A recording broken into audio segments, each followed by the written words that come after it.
watoto, lakini mtoto akifikisha umri kadhaa anafariki. Unapata changamoto ya wewe kuzika watoto au ujauzito kuharibika, mpaka inafikia kwamba mwingine anazaa jinsia moja tu, watoto wa kike tu, mpaka inafikia ile ndoa nayo inakuwa na utata, kwa sababu eti wanaozaliwa na watoto wa kike tu au wa kiume tu. Zipo adhiya, zipo dua, zipo dawa ambazo wataalamu wameeleza, wameshauri kwamba ukifanya dawa hii unaweza Mwenyezi Mungu akakubadilishia mtoto. Ukifanya dawa hii, ukifanya dua hii, inapelekea dua hiyo kufanya wewe mtoto wako akakaa katika tumbo mpaka ikafikia muda wake kujifungua na mambo yakaenda katika mustawa na hali yake. Fanya jitihada za makusudi, usikati tamaa, usikae nyumbani kwako ikiwa unalia, unasema bwana mimi ndoa hii imenishinda, unabadilisha. Kuna rafiki yangu mmoja alinisimulia, anasema kwamba yeye alimwacha mwanamke kwa sababu hazai, akaenda kuwa mwanamke mwingine. Yule mwanamke baada ya muda akaolewa na mwanamume mwingine, mwanamke huyu akazaa, yeye kule hakuzaa. Akaona mwanamke yule ananitania, akaoa mwanamke mwingine.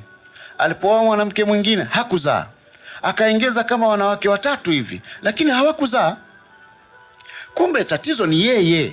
Kwa hiyo kulikuwa na mfumo katika fikra yake kwamba tatizo ni mwanamke, ni mwanamke, ni mwanamke. Hapana, kuna mambo mengi sana ya kitaalamu. Hata mwanamume pia unaweza ukawa una shida katika mfumo wako wa uzazi. Kwa hiyo mahusiano kwa ujumla au ndoa kwa ujumla, tunasema kwamba ufanye jitihada za makusudi kuja kurekebisha pale, na sio mizozo tu.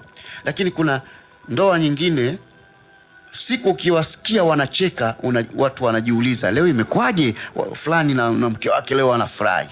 Kwa sababu wao ni watu wa makelele, watu wa majibizano, watu wa ugomvi, hakuna maelewano katika nyumba hiyo.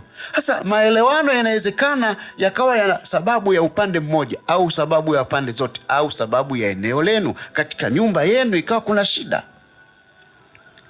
Kwa ikawa unalalamika tu bana, mke wangu bana aniheshimu nini, lakini kumbe katika nyumba yako kuna sihr almadfun, kuna uchawi umezikwa katika nyumba yako.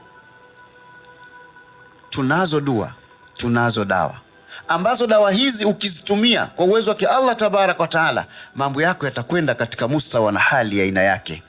Hupaswi kukaa nyumbani kwako ukalalamika, ukakata tamaa, ukasema matabibu wote ni wale wale tu. Hapana.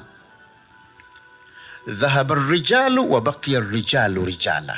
Mmoja anasema wamekwenda watu, waliopita wamepita, lakini wamebaki pia watu, bado ni watu kama wale. Hum rijalun wa nahnu rijal, kwa sababu wao ni watu wamepita na bado watu wapo.